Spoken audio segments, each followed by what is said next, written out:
Untuk mengetahui bagaimana suasana Imlek pemirsa di sejumlah titik yang ada di Indonesia, kita akan mengajak Anda untuk melihat laporan langsung. Sudah ada reporter kami di sana, ada dari Kelenteng, di Jakarta, kemudian di Medan, ada juga dari Surabaya. Kita akan ke Surabaya terlebih dahulu, sudah ada Farah Manila di sana. Farah, silakan dengan laporan Anda.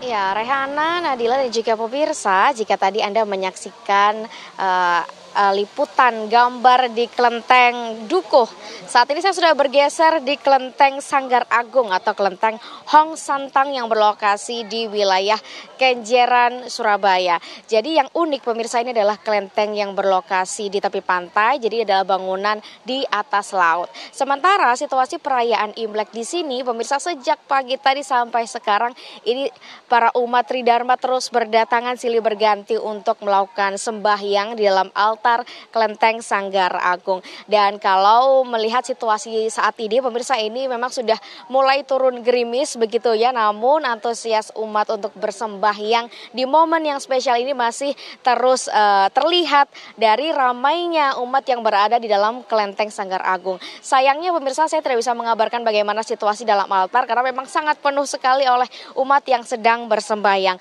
Di dalam altar ini pemirsa, informasi yang kami dapatkan ada kurang lebih sebanyak 9 dewa-dewi yang oleh masyarakat, oleh umat ini dipercaya memiliki sejumlah kebaikan yang kemudian dipuja, kebaikan-kebaikannya untuk bisa diterapkan dalam hidup kemudian. Dan kalau dari Kelenteng Sanggar Agung sendiri pemirsa, perayaan Imlek ini memang tahun ini cukup berbeda. Jika biasanya di hari H Imlek ini ada aktivitas barongsai begitu ya, namun tahun ini tim barongsai dari Kelenteng Sanggar Agung ini sudah di-booking jauh-jauh hari oleh sejumlah tempat hiburan seperti di mal maupun di tempat makan. Sehingga untuk penampilan barongsai sore ini tidak ada. Namun memang masyarakat Surabaya tidak perlu khawatir karena masih ada banyak sekali tempat-tempat hiburan, tempat-tempat umum yang memang ada penampilan barongsai yang disediakan oleh dari setiap kelenteng di wilayah Surabaya. Dan hari ini pemirsa, yang menarik juga di Kelenteng Sanggar Agung ini ada banyak sekali umat yang kemudian menggelar tradisi Fangseng. Ini adalah pelepasan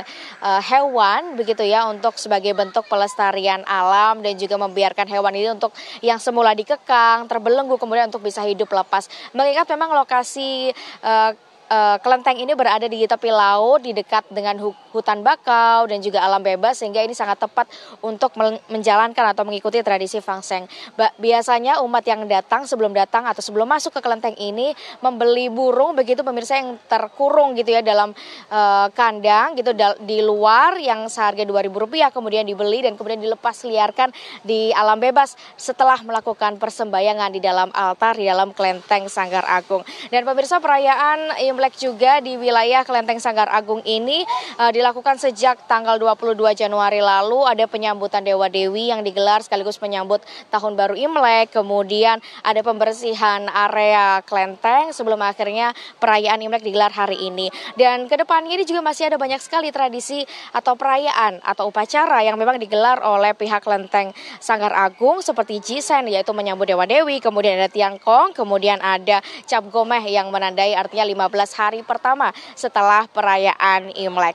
Yang menarik di Kelenteng Sanggar Agung juga pemirsa, tidak hanya didatangi oleh umat Tridharma yang akan melakukan sembahyang, tapi juga Kelenteng Sanggar Agung ini juga didatangi oleh masyarakat, wisatawan lokal maupun mancanegara yang ingin melihat bagaimana patung Dewi Kwan Im begitu ya, yang ada di kelenteng ini setinggi 18 meter, diapit dengan 2 naga besar dan juga 4 maharaja. Selain itu, di depan Kelenteng Sanggar Agung ini, Rehana dan juga Nadila, ada sebuah patung Mahabharata yang berukuran sangat tinggi dan dinilai sebagai patung tertinggi Mahabharata di Indonesia dengan 4 muka dan dilapisi emas 22 karat. Artinya lokasi ini tidak hanya dijadikan sebagai tempat beribadah begitu ya bagi umat Tridharma, tapi juga sebagai jujukan wisata dan juga belajar seputar sejarah begitu di wilayah kota Surabaya. Mengingat Kelenteng Sanggar Agung ini juga tidak hanya ciri khasnya tidak hanya